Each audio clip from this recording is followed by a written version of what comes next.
Here at the Georgia Tech Research Institute, we are developing a lot of new technologies to put in unmanned air vehicles. You see a lot of the smaller remote control airplanes. What we're doing is making them much more autonomous, making them smarter, putting computers in them to do the processing and putting other sensors to do all of this sensing and processing by themselves. When you go to the hobbyist level of aircraft, they're often remote controlled. As you start getting more and more autonomous, you can now program the autopilots of these aircraft to fly waypoints. So you pick different GPS locations and you program into the autopilot of the aircraft. You say go to point A, B, C, D, E, F in this order.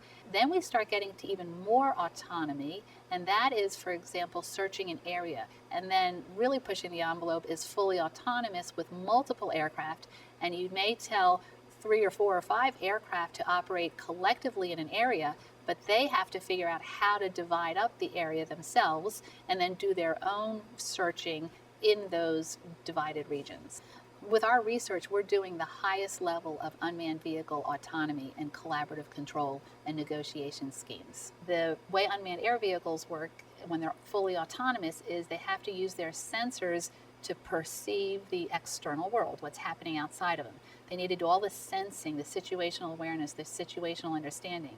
And then once they've developed this situational understanding, they need to figure out how to respond to what they've perceived. So we've been developing a lot of machine learning, artificial intelligence type algorithms to help these unmanned air vehicles make smart decisions based on limited information.